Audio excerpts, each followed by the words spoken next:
ஆதியாகமத்தின் புஸ்தகம் 11ஆம் அதிகாரம் 2வது வசனத்தை வாசியுங்கள். ஜனங்கள் கிழக்கே இருந்து பிரயாணம் பண்ணுகையில் சினையார் தேசத்திலே சமபூமியை கண்டு அங்கே குடியிருந்தார்கள். இந்த வசனத்திலிருந்து தான் நாம் இன்றைக்கி என்ன செய்ய போகிறோம், பார்க்க போகிறோம். இந்த பிரயாணம் அப்படிங்கிறது வேதாகமத்தில் இருக்கக்கூடியதான மிக முக்கியமான ஒரு உபதேசம். நல்லா தெரிஞ்சுக்கொள்ளுங்க, ஒரு உபதேசம். பிரயாணம் என்பது ஒரு அழைப்பு, பிரயாணம் என்பது ஒரு ஊழியம். இந்த பிரயாணம் ட்ராவல் அப்படிங்கிறது பைபிள் படி ஒரு உபதேசம், டாக்ட்ரின். அதே நேரத்தில் அது ஒரு அழைப்பு. எல்லாருக்கும் பிரயாண அழைப்பு இல்லை. கர்த்தர் ஒரு சிலருக்கு தான் அந்த அழைப்பை கொடுத்திருக்கிறார். இப்போ உதாரணமாக ஆண்டவர் ஆபிரகாமை பிரயாணப்பட சொல்லுகிறார், கானானுக்கு போங்கிறார். அப்புறம் ஆபிரகாமுக்கு அப்புறம் ஈசாக்குக்கு அந்த பிரயாணம் கிடையாது, அவன் கேராரூரே குடியிருந்தார், பிரயாணம் பண்ண வேணான்ட்டார். அதுக்கு பிறகு யாக்கோபு பிரயாணப்படுகிறான் லாபான் தேசத்துக்கு, சிரியா தேசத்திற்கு. அதற்கு பிறகு இஸ்ரவேல் ஜனங்கள் பிரயாணப்படுகிறார்கள். அதுதான் யாத்ராகமத்தின் புஸ்தகம் நம்ம சொல்கிறோம். அதற்கு பிறகு இஸ்ரவேலுக்கு பிறகு நீங்கள் பார்த்தீங்கன்னு சொன்னால் இஸ்ரவேல் ஜனங்கள் சிறைப்பட்டு போகிறார்கள் பாபிலோனுக்கு. அவர்களும் பிரயாணப்பட்டு போகிறார்கள், அவர்கள் சிறைப்பட்டு போகையில் அப்படின்னு இருக்கிறது. அதற்கு பிறகு அப்படி நீங்கள் பார்த்தீங்கன்னு சொன்னால் இயேசு பிரயாணப்படுகிறார், இயேசு பிரயாணம் பண்ணி அப்படின்னு இருக்கிறது. அதற்கு பிறகு பார்த்திங்கன்னா பவுலின் பிரயாணம். இது இந்த பிரயாணம் என்பது ஒரு அழைப்பு, இது ஒரு காலிங், இது ஆண்டவர் கொடுத்துருக்கிறார். இதை தாண்டி பிரயாணம் என்பது ஒரு ஊழியம். ஒரு சிலருக்கு தான் அந்த ஊழியத்தை கர்த்தர் கொடுத்துருக்கிறார். பிரயாணம் பண்ணுறதே ஒரு ஊழியம்தான். இப்போது உதாரணமாக நீங்கள் 8ஆம் அதிகாரம் அப்போஸ்தலர் நடபடிகளில் கடைசி 2 வசனத்தை வாசித்து பாருங்கள். அவர்கள் தண்ணீரிலிருந்து கரை ஏறின பொழுது கர்த்தருடைய ஆவியானவர் பிலிப்பை கொண்டு போய்விட்டார். மந்திரி அப்புறம் அவனை காணாமல் சந்தோஷத்தோடே தன் வழியே போனான். பிலிப்பு ஆசோத்திலே காணப்பட்டு அவ்விடத்திலிருந்து பிரயாணம் பண்ணி செசரியாவுக்கு வருகிற வரையில் சகல பட்டணங்களிலும் சுவிசேஷத்தை பிரசங்கித்து கொண்டு வந்தான்.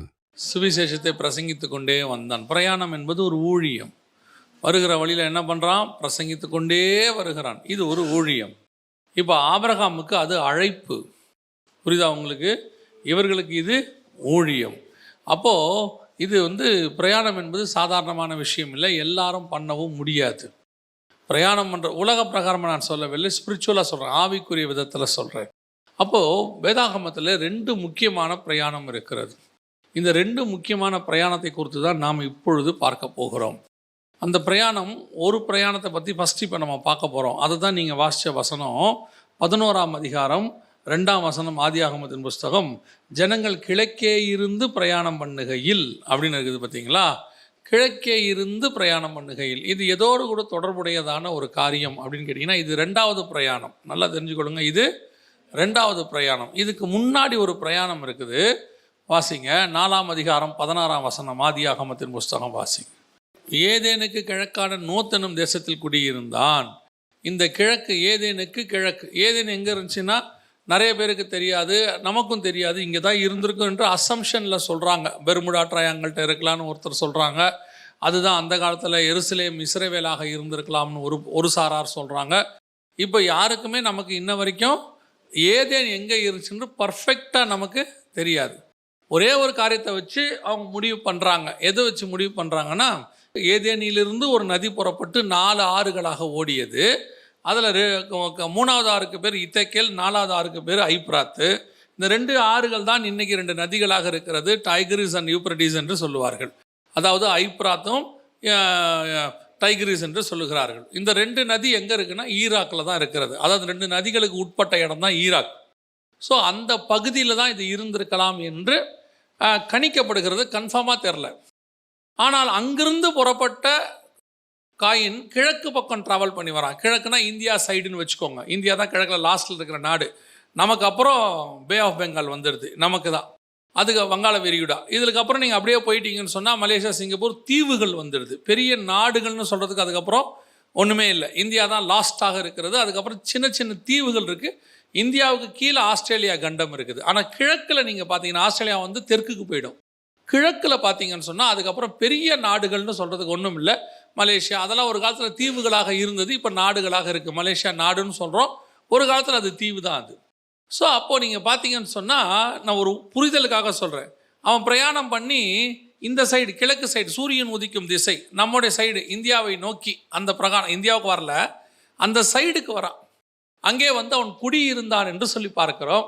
அதற்கு பிறகு அவர்கள் அங்கே பலுகி பெருகுகிறார்கள். அங்கே இருந்து அவனுடைய பசங்கள் தூபால் காயின் வரைக்கும் 8 தலைமுறை அங்கிருந்து பரம்புகிறது. இவங்கெல்லாம் செய்கிறாங்க. அதே நேரத்தில் இன்னொரு பக்கம் சேத் என்று சொல்லக்கூடியதான ஆதாமுக்கு இன்னொரு பையன், அவர்களும் பலுகி பெருகுகிறார்கள். ஆனால் இவங்க எந்த பகுதியில் குடியிருந்தாங்கன்னு வசனம் சொல்லலை, எதை பற்றியுமே சொல்லவே இல்லை. ஆனால் எதனால் இது மட்டும் சொல்லப்படுது அப்படின்னு கேட்டிங்கன்னா, இவன் மட்டும் ஒரு பட்டணத்தை கட்டுகிறவனாக இருக்கிறான். இதுதான் இங்கே இருக்கிறதுலே மிக முக்கியமான ஒரு விஷயம். அவன் போய் புறப்பட்டு 4:17 வாசிங்க பார்ப்போம். காயீன் தன் மனைவியை அறிந்தான், அவள் கர்ப்பவதியாகி ஏனோக்கை பெற்றாள். அப்பொழுது அவன் ஒரு பட்டணத்தை கட்டி அந்த பட்டணத்துக்கு தன் குமாரனாகிய ஏனோக்குடைய பேரை இட்டான். இவன் என்ன பண்ண வேண்டியவன்? பிரயாணம் பண்ண வேண்டிய. கர்த்தர் இவனுக்கு என்ன கொடுத்துருக்கிறார் அப்படின்னு கேட்டிங்கன்னா, அதே 4ஆம் அதிகாரத்தில் இவனை பார்த்து கர்த்தர் சொன்னதான மிக முக்கியமான ஒரு வார்த்தை என்னென்னா, 4ஆம் அதிகாரம் ஆதியாகமத்தின் புஸ்தகம் 12வது வசன வாசிங்க. நீ நிலத்தை பயிரிடும்போது உனக்கு கொடுக்காது, நிலையற்று அலைகிறவனாய் இருப்பாய். அப்படிதானே இருக்குது, நிலையற்று அலைகிறவனாய் இருப்பாய். அதுவும் இங்கிலீஷில் நீங்கள் பார்த்தீங்கன்னு சொன்னால் அகதின்ற வார்த்தை, ஃபியூஜிட்டிவ் அப்படிங்கிற வார்த்தை யூஸ் பண்ணப்பட்டிருக்கிறது. அகதியாக இருப்பாய். அதாவது ஒரு நாட்டிலேருந்து இன்னொரு நாட்டுக்கு நீ என்ன செஞ்சுக்கிட்டே இருப்ப, போயிட்டே இருப்ப. நீ ஒரு இடத்துல இருக்கவே முடியாது. நீ நிலையற்று, ஒருவேளை நீ ஒரு இடத்துல இருந்து நிலத்தை பயிர் செஞ்சேன்னு வச்சுக்கோ, அந்த இடத்துல அதுக்கு என்ன கொடுக்காது, உனக்கு பலன் கொடுக்காது. இதுதான் அவனுக்கு கர்த்தர் கொடுத்த கட்டளை. இதுதான் இந்த பூமியில் இருக்கக்கூடிய பிள்ளைகள், தேவ பிள்ளைகளோ அல்லது இப்போ தேவ பிள்ளைகளை வந்து நம்ம இப்போ வந்து மனுஷகுமாரத்தை தேவபுத்திரர் அப்படின்னு நம்ம சொல்கிறோம். இப்போ ஆவிக்குரியவர்கள் ஆவிக்குரிய அல்லாதவர்கள்னு சொல்கிறோம், விசுவாசிகள் அவிசுவாசிகள்னு சொல்கிறோம், பிரிக்கிறதுக்காக சொல்கிறோம். அப்படி விசுவாசி அவிசுவாசியோ அல்லது வந்து தேவபுத்திரர் மனுஷகுமாரத்தையோ அல்லது வந்து ஆவிக்குரியவர்கள் மாம்சத்துக்குரியவர்கள் நீங்கள் எப்படி பிரித்து கொண்டாலும் அத்தனை பேருக்கும் கர்த்தர் ஒரு பிரயாணத்தை தான் கட்டளையிட்டிருக்கிறார். இந்த பூமியானது நிலையற்று அலைந்து திரிகிற ஒரு இடம்.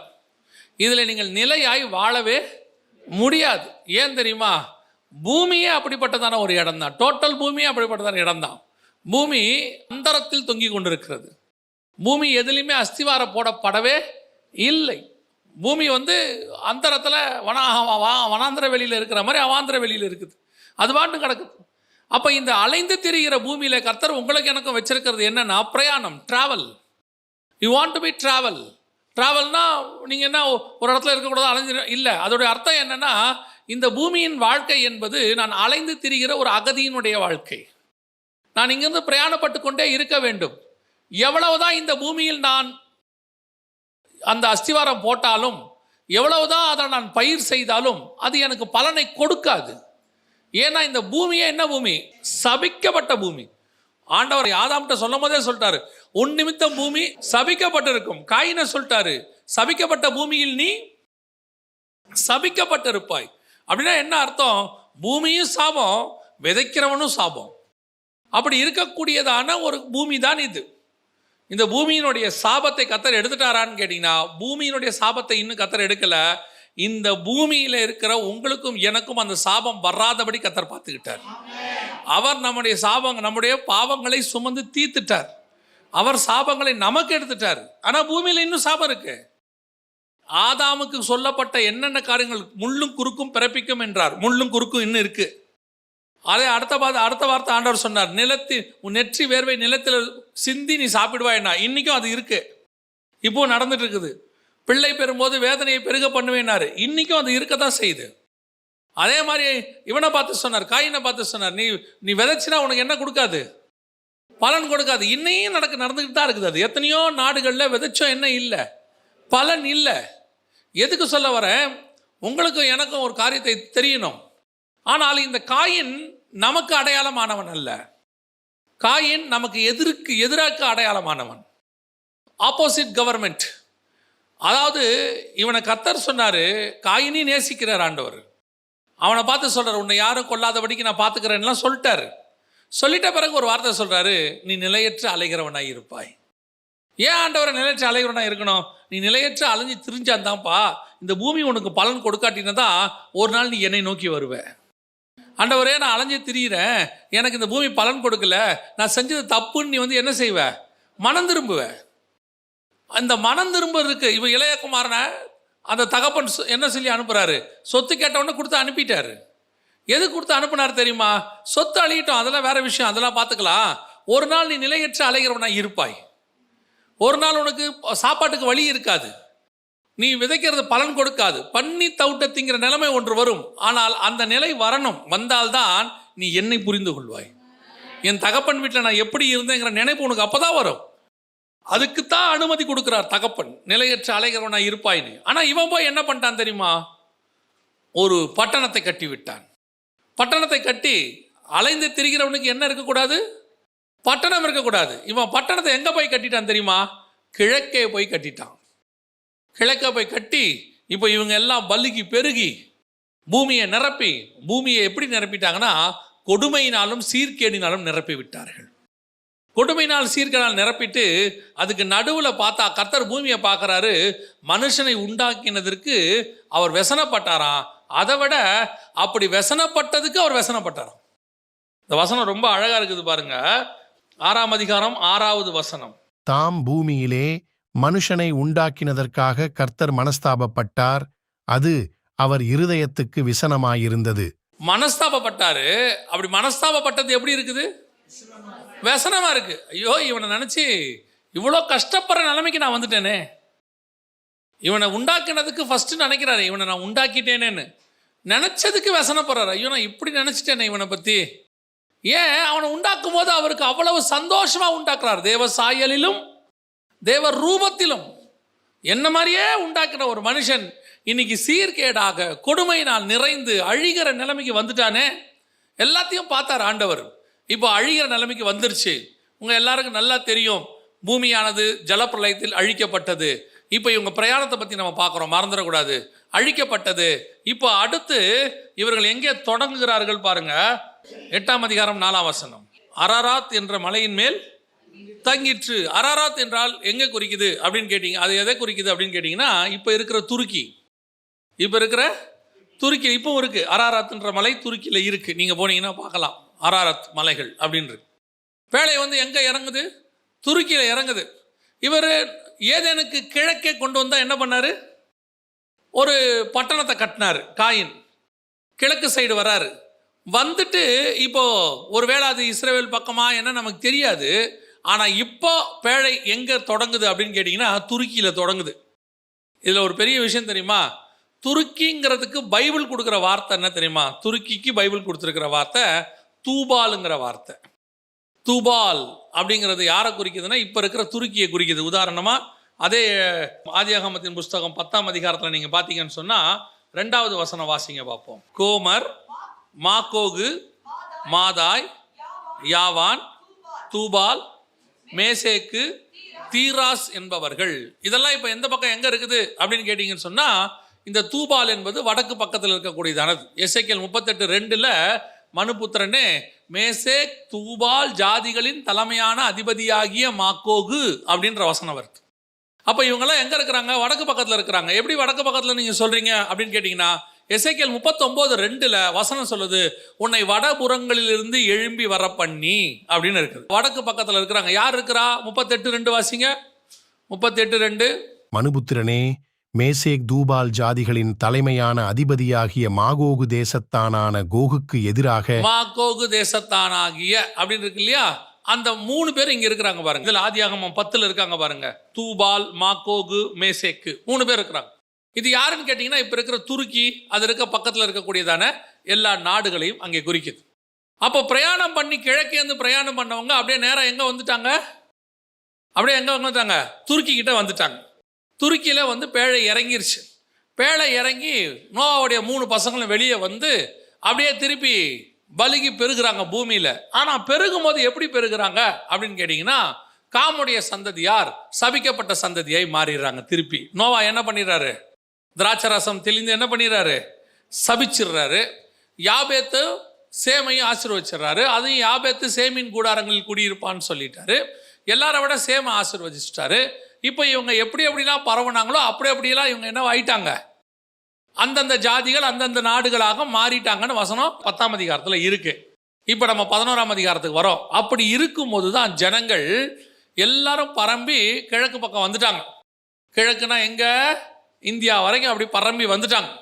வந்த பிறகு திருப்பி இவர்கள் பிரயாணம் பண்ணுகிறார்கள். அதான் ரொம்ப முக்கியம். ஜனங்கள் 11:2 ஜனங்கள் கிழக்கே இருந்து பிரயாணம் பண்ணுகையில் சினையார் தேசத்தில் சமபூமியை கண்டு அங்கே இவங்க பிரயாணம் பண்ண வரைக்கும் சரி, பிரயாணம் பண்ணிக்கிட்டே இருக்கிறாங்க, பலிக்கு பெருகிக்கிட்டே இருக்கிறாங்க. ஆண்டவர் சொன்ன மிக முக்கியமான காரியம் என்ன அப்படின்னு கேட்டீங்கன்னு சொன்னா, நீங்கள் பலிக்கு பெருகி பூமியை நிரப்புங்கள். இதான் ஆதியாகமம் 1:28. அடுத்து நோவாவுக்கு சொன்னது 9ஆம் அதிகாரத்தில் என்ன? நீங்கள் பலிக்கு பெருகி பூமியை நிரப்புங்கள். ஆனால் இவங்க பூமியை நிரப்ப வேண்டியவங்க இது வரைக்கும் கரெக்டாக பண்ணிகிட்டே வராங்க. ஒரு இடத்துல இவர்களுக்குள் சினையார் தேசத்திற்குள் வரும்பொழுது, சினையார் தேசம்னா ஈராக், இப்போ இருக்கிற ஈராக். இவங்க இருந்தது துருக்கியிலிருந்து அப்படி ஈராக்குக்கு வரும்போது அவங்க பார்க்குறாங்க அங்கே ஒரு சமபூமி இருக்கிறது. இப்போ திருப்பி பிரயாணம் என்ன ஆக போகுது? தடபட போகுது. இன்னைக்கு ஆண்டவர் நம்மளை அனுப்பி கொண்டிருக்கும் பொழுது நாம் புறப்பட்டு போகிறோம். புறப்பட்டு போகும்போது உங்களுக்கும் எனக்கும் கர்த்தர் பிரயாணத்தை வைத்திருக்கிறார். அப்படி பிரயாணத்தை வைத்தபோது பிரயாணம் பண்ணுகையில் பல நேரங்களிலே ஒரு சமபூமி ஒன்று வரும். சமபூமினா என்ன தெரியுமா?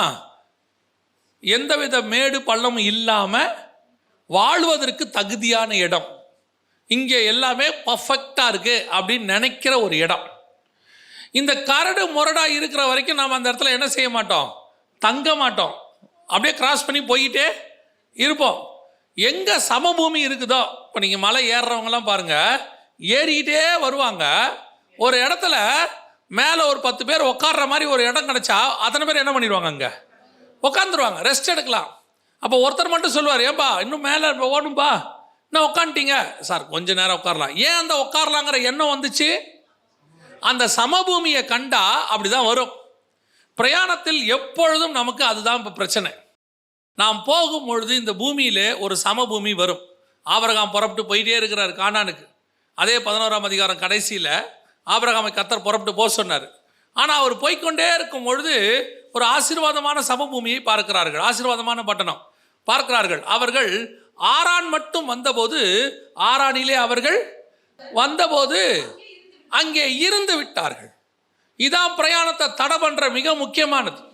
நடுவில் நமக்கு நல்ல சமமா எல்லாம் பீஸ்ஃபுல்லா அமைதியா ஒரு நல்ல வாழ்க்கை வந்தோடனே என்ன தரிசனத்தில் புறப்பட்டோமோ அந்த தரிசனம் நின்று போகும். என்ன தரிசனத்துக்காக நம்ம டிராவலை ஆரம்பிச்சோமோ அந்த டிராவல் என்னவாகும்? நின்று போகும்.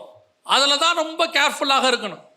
இப்போ ஜனங்கள் டிராவல் பண்ணி அந்த டிராவலில் ஒரு இடத்துல வந்து நின்ன உடனே, அந்த இடத்துல ஸ்டாக் ஆன உடனே அடுத்த தப்பு ஒன்று வரும். உங்களுக்கு தெரியும், ஒரு ஆறு ஓடிக்கொண்டே இருக்கிற வரைக்கும் அதில் தூசி என்ன செய்யாது?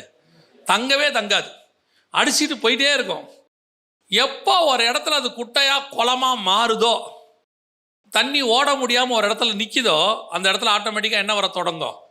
அடுத்த தூசி பாசி எல்லாம் வர தொடங்கும். இவங்க ஜனங்க எப்போ ஒரு இடத்துல உட்கார்ந்தாங்களோ அடுத்து கர்த்தருக்கு விரோதமான காரியங்கள் ஒவ்வொன்றாய் செய்ய ஆரம்பித்தார்கள். இதுதான் பிசாசினுடைய திட்டம். இப்போ சமபூமியை காமிச்சான், சமபூமியில் உட்காரணுங்கிற எண்ணத்தை கொடுத்தா, உட்கார்ந்தாச்சு. உட்கார்ந்த உடனே அடுத்து அவர்கள் செய்யக்கூடியதான மிக முக்கியமானது இதே தப்ப இப்போ நாம் இன்னொரு பிரயாணத்தில் நம்ம பார்க்க போகிறோம். வாசிங்க 11ஆம் அதிகாரம் ஆதியாகம புஸ்தகம் 6ஆம் வசனம் வாசிங்க. அப்பொழுது கர்த்தர், இதோ ஜனங்கள் ஒரே கூட்டமாயிருக்கிறார்கள். ஜனங்கள் ஃபர்ஸ்ட் எப்படி இருக்கிறாங்க? ஒரே கூட்டமாக இருக்கிறாங்க. அடுத்து அவர்கள் அனைவருக்கும் ஒரே பாஷையும் இருக்கிறது. அவர்கள் இதைச் செய்யத் தொடங்கினார்கள். இப்பொழுதும் தாங்கள் செய்ய நினைத்தது ஒன்றும் தடைபட மாட்டாது என்று இருக்கிறார்கள். ஃபர்ஸ்ட் இவங்களுக்குள்ள சமபூமியில் வந்து உட்கார்ந்த உடனே ரொம்ப நல்லா வந்த ஒரு விஷயம் என்ன தெரியுமா? அவர்கள் ஒரே கூட்டமாய் மாறிட்டாங்க. அவங்களுக்குள்ள என்ன இல்லை? எந்த பாகுபாடும் இல்லை. நீங்கள் 10ஆம் அதிகாரத்தில் பார்த்தீங்கன்னா மூணு விதமான கூட்டம் இருக்குது. சேம் காம் யாபேத் இருக்குது. அதில் 3 பேருக்கும் பிரச்சனை வந்துருச்சு. வேற மூணு கூட்டமாக 3 பக்கம் பிரிஞ்சிருச்சு. இப்படி பிரயாணப்பட்டு கொண்டு வருகையில் ஒரு சமபூமியை பார்த்த உடனே அத்தனை பேருக்குள்ளேயும் ஒரு ஒன்னஸ் வந்துருச்சு. என்ன வந்துருச்சு? ஒரு ஒன்னஸ். இது என்ன ஒன்னஸ் தெரியுமா? இது பிசாசோடைய ஒன்னஸ். பிசாசுக்கிட்ட ஒன்னஸ் இருக்குதா இல்லையா? இருக்குதா இல்லையா? இருக்கு. ஆண்டவரே சொல்றாரு, பிசாசு தனக்கு தானே பிரிந்திருந்தால் அவன் ராஜ்யம் கட்டப்படுவது எப்படி? பிசாசு எப்பவுமே எப்படி இருக்குமா? ஒன்னா இருப்பானாமா. அதனால தான் அவன் ராஜ்யம் அவ்வளோ ஸ்ட்ராங்காக இருக்குதாமா. இப்போ அவன் பாபேலுங்கிற இடத்துக்கு வந்த உடனே அந்த இடத்துல தன்னுடைய ஆதி ஸ்தானத்தை உண்டாக்குறான். 10ஆம் அதிகாரத்தில் சொல்லப்பட்டிருக்கிறது ஆதி ராஜ்யத்துக்கான ஆதி ஸ்தானங்கள் அப்படின்னு இருக்குது. வெளிப்படுத்தல் 17:5 சொல்லுது, மகா பாபிலோன் ரகசியம் வேசிகளுக்கும் அருவருப்புகளுக்கும் தாய் என்னும் நாமம் அவள் நெற்றியில் எழுதியிருந்தது அப்படின்னு இருக்கும். யாரை பற்றி? பாபிலோனை பற்றி. அந்த பாபிலோன் எங்கே ஆரம்பிக்குது? 11ஆம் அதிகாரத்தில் ஆரம்பிக்குது. இங்கே தான் அந்த வேசிகளுக்கும் அருவருப்புகளுக்குமான ஆரம்பம் ஸ்டார்ட் ஆக போகுது. எங்கே ஸ்டார்ட் ஆக போகுது அப்படின்னா, அவர்கள் ஒரு பட்டணத்தை கட்டத் தொடங்கினார்கள், ஒரு கோபுரத்தை கட்டத் தொடங்கினார்கள். இங்கே தான் கர்த்தருக்கு விரோதமான முதலாவது, இதுக்கு ஒரு ஒன்னஸ் வருது. கர்த்தருக்கு விரோதமாக செயல்படுறதுக்கு என்ன வருது? ஒரு ஒன்னஸ் வருது. இது இருக்கும், இப்பவும் இருக்கும், சபையில் இருக்கும், வெளியே இருக்கும். வெளியே இருக்கிறவங்களாம் பாருங்க, நல்லா கவனிச்சு பாருங்க, அவங்களுக்குள்ள எவ்வளோ பிரிவினை வேணா இருக்கட்டும், ஆனால் சபைக்கு விரோதமாக எழும்பும் போது அத்தனை பேரும் ஒன்றா சேர்ந்துப்பாங்க, பயங்கரமாக ஒன்றா சேர்ந்துப்பாங்க. கர்த்தர் நமக்கு வச்சிருக்கிற ஆட்களை தவிர நான் சொல்கிறேன், கர்த்தர் எப்படி நமக்கு ஒரு கோரேஸ் ராஜாவை வச்சிருப்பார், நமக்கு ஒரு அர்த்தசாஷ்டா மன்னனை வச்சிருப்பார், கர்த்தர் நமக்குன்னு ஒரு குரூப்பை கண்டிப்பாக வச்சிருப்பார்னு வச்சுக்கோங்களேன். அதை விட்டுருங்க. அதை தவிர்த்து நான் சொல்கிறேன், நமக்குன்னு ஒன்றா, நமக்கு அகைன்ஸ்டா, சபைக்கு விரோதமாக, ஜனங்களுக்கு விரோதமானா, தேவனுக்கு விரோதமானா, அப்படியே ஒரு குரூப் ஒன்றா சேர்ந்துக்கும். சேர்ந்து அப்படியே முழுக்க இந்த ஒன்னஸ், பிசாசினுடைய ஒன்னஸ், இது சபைக்குள்ளேயும் வரும். இப்போ பாருங்க, அனனியா சப்பீரால் விஷயத்தில் பார்க்குறோம். சபைக்குள்ள அவன் கேட்குறான், நீங்கள் பொய் சொல்வதற்கு ஒருமனப்பட்டது என்ன? நீங்கள் இப்படி பண்ணதுக்கு ஒரு ஒன்னஸ் இருக்குது. என்ன ஒன்னஸ்? பணத்தை மறைச்சி வைக்கிறதுக்கு ஒன்னஸ் இருக்குது, சர்ச்சுக்கு வராமல் இருக்கிறதுக்கு ஒன்னஸ் இருக்குது. அதுவே சபைக்கு வராமல் அன்னைக்கு கல்யாணத்துக்கு போகிறதுக்கு ஒன்னஸ் இருக்குது. ஆனால் சபைக்கு வரணுங்கிறதுக்கு ஒன்னஸ் இருக்காது. ரெண்டு பேரும் சண்டை போட்டுக்கிட்டே வருவாங்க சர்ச்சுக்கு. பார்த்துருக்கீங்களா? அந்த ஞாயிற்றுக்கிழமை கல்யாணம் இருக்கும், ரெண்டு பேரும் ஒருமனப்பட்டு சொல்லுவாங்க, ஞாயிற்றுக்கிழமை கல்யாணத்துக்கு என்ன பண்ணலாம், பரவாயில்லப்பா நம்ம கல்யாணத்துக்கு போயிட்டு வந்துடுவோம், வேணுன்னா நம்ம சண்டே சாயங்காலம் போய்க்கலாம். ஒன்னஸாக பார்த்தீங்கன்னா ரெண்டு பேரும் ஒரே மாதிரி ட்ரெஸ் போட்டு ஒரே மாதிரி எல்லாம் அலங்காரம் பண்ணி ஒரே பைக்கில் ஏறி சந்தோஷமாக போவாங்க.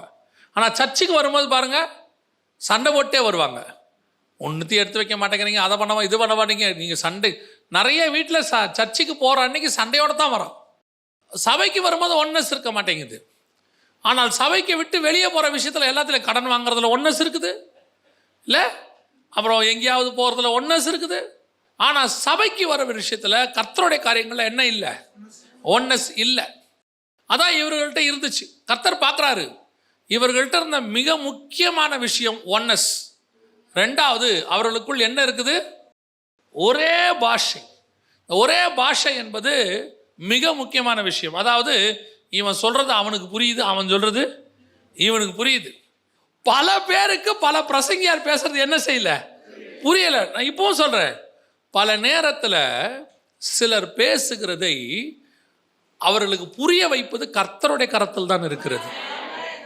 நம்ம தமிழில் பேசிட்டோன்றதுனால அவனுக்கு தமிழில் புரிஞ்சிடாது, இங்கிலீஷில் பேசிட்டோங்கிற. இப்போ நீங்கள் யோசித்து பாருங்கள், எத்தனை டீச்சர் பாடம் எடுக்கிறாங்க, 4 பேருக்கு தானே புரியுது, மிச்சம் இருக்கிற 36 பேருக்கு புரியல பாருங்க. அவன் என்ன சொல்கிறான், எங்கள் டீச்சர் எடுக்கிறது எனக்கு புரியவே இல்லை. ஏன் புரியலை அப்படின்னா, அவங்க எல்லாருக்கும் எடுக்கிற மாதிரி தான் எடுக்கிறாங்க, ஆனால் புரிதல் என்பது ஒவ்வொருத்தருக்கும் மாறு. ஆனால் தேவனுக்கு விரோதமாக கோபுரம் கட்டுறதுக்கு, தேவனுக்கு விரோதமாக காரியங்கள் செய்வதற்கு அவர்களுக்கு எல்லாம் நல்லா புரியுது.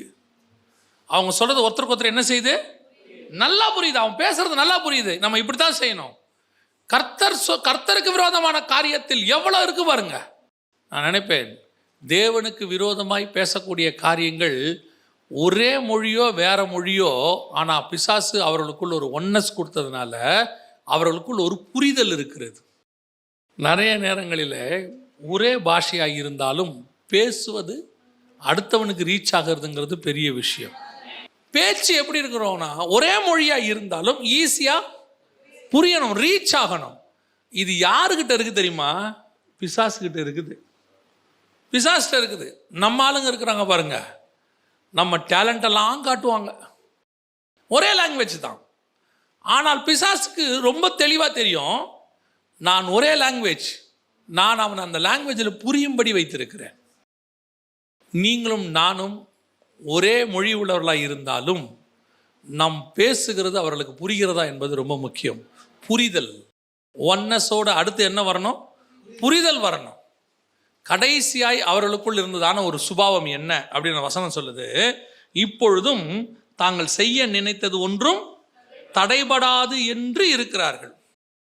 நான் நினச்சா அது கண்டிப்பாக செஞ்சுருவேன், என்னால் அதை செய்யாமல் சிலருக்கெல்லாம் அந்த பெருமை உண்டு. இது ஒரு வகையான பெருமை. இந்த வார்த்தை யாருக்கு தெரியுமா? நான் செய்ய நினைத்தது தடைபடாதுங்கிறது கர்த்தருக்குரியது. யோபுவின் புஸ்தகம் வாசிங்க, 42:2 வாசிங்க. தேவரீர் சகலத்தையும் செய்ய வல்லவர், நீர் செய்ய நினைத்தது தடைபடாது. தேவன் செய்ய நினைத்தது மட்டும்தான் தடைபடாது.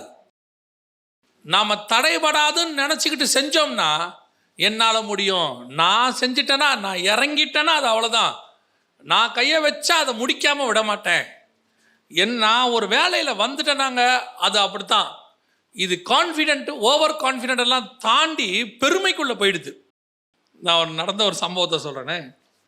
நம்ம யூஸ்வலாக இந்த கீழே இருக்கக்கூடிய பேனா இதெல்லாம் இருக்குல்ல, இதெல்லாம் ஒரு குழந்தை கூட என்ன செஞ்சிடும், எடுத்துரும்ல. ஒரு நல்ல ஆக்டிவாக இருந்தார் ஒரு மனுஷன், திடீர்னு உட்காந்துக்கிட்டு இருந்தார், நல்லா எழுந்திருக்கும் போது அது மொத்தம் லாக் ஆயிடுச்சு. எழுந்திரிச்சவர் இப்படியே நிற்கிறார், அவ்வளோதான். அடுத்த ஸ்டெப் இப்படி வைக்க முடியல. நம்ம அவரை பார்க்கும்போது தான் எனக்கு தோணுச்சு, ஆள் நல்லா ஜெய்ஜாண்டிக்காக இருக்கார், நல்ல மனுஷன், அவர் மேலே எந்த குறையும் கிடையாது, நல்ல மனுஷன். ஆனால் சில நேரங்களில் கர்த்தர் கிருபை இல்லாவிட்டால் ஒரு ஸ்டெப்பை கூட நம்ம வைக்க முடியாது. அவருக்கு பாவம், அவருக்கு வேற ஒரு பலகீனம்னு வச்சுக்கோங்களேன், அவருக்கு அப்புறம் இப்போ சரியாயிருச்சு. பொதுவாக சில நேரத்தில் நாம் என்ன நினைக்கிறோம், பெரிய பெரிய காரியத்தை நினைக்கிறோம். நான் சொல்கிறேன், கீழே விழுந்த பேனாவை கூட குனிஞ்சு எடுக்கணும்னா கர்த்தருடைய கிருபைன்னு ஒன்று வேணும். எத்தனையோ பேருக்கு நின்ன மேனிக்கு லாக்கில் இருக்கிறான், குனிஞ்ச மேனிக்கு லாக்கில் இருக்கிறான். நாம் குனிஞ்சவங்க நிமிர்றதே கிருபை தான். நான் செஞ்சா தடைபடாது, நான் கண்டிப்பாக எடுத்தா முடிச்சுட்டு தான் வைப்பேன், இல்லைங்க, எதுவுமே இல்லைங்க நம்மக்கிட்ட. எந்த நேரத்தில் எதுவாகும், அதுவும் இந்த கடைசி காலம் இருக்குது பாருங்க, சரீரம்லாம் ஒன்றுமே இல்லை நமக்கு. நல்லா சிக்கன் சாப்பிட்டு வெறும் பஞ்சு மாதிரி கிடக்கு, ஒரு ஸ்ட்ராங்கும் இல்லை, எலும்புமே ஸ்ட்ராங் இல்லை. இப்போ நம்ம அம்மாக்கள்லாம் அந்த காலத்தில் எத்தனை தடவை கீழே விழுந்து எழுந்திரிச்சாங்க, நம்ம எத்தனை தடவை கீழே விழுந்து எழுந்திரிச்சோம். இப்போ இருக்கிற பிள்ளைங்க பாருங்கள், ஒரு தடவை விழுந்த உடனே எலும்பு உடஞ்சிடுது, உடனே ஏர் கிராக், உடனே. நம்மெல்லாம் எந்த மாடியிலேருந்து கீழே விழுந்து, வண்டியிலேருந்து கீழே விழுந்து, தள்ளி விட்டு என்ன பண்ணாலும் கர்த்தருடைய கிருபையில் நமக்கு ஒன்றும் ஆகாமல் இருந்துச்சு. இன்னைக்கு இருக்கிற சாப்பாடு ஒன்றும் கிடையாது, எல்லாமே போன்லெஸ்ஸு. அதனால் இதுங்க போன்னும் வெயிட்லெஸ்ஸு, ஒரு போன்லையும் ஸ்ட்ராங்கே கிடையாது. சும்மா கூப்பிட்றாங்க திடீர்னு ஸ்கூல்லேருந்து, கொஞ்சம் உடனே வாங்க. என்ன ஆச்சு, ஓடிக்கிட்டே இருந்தார், தடுக்கி விழுந்தார், எழுந்திரிக்கும் போது கை வீங்கிருச்சு, ஃப்ராக்சர். கீழே விழுந்ததுக்கு அப்புறம் ஃப்ராக்சர் ஆகுது. இப்போ நான் சொல்கிறேன், நம்முடைய முழு பாதுகாப்பு, முழு காரியங்கள், செய்கிற விஷயங்கள் அத்தனையுமே 100% கர்த்தர் கரத்தில் தான் இருக்கிறது. அல்லேலூயா.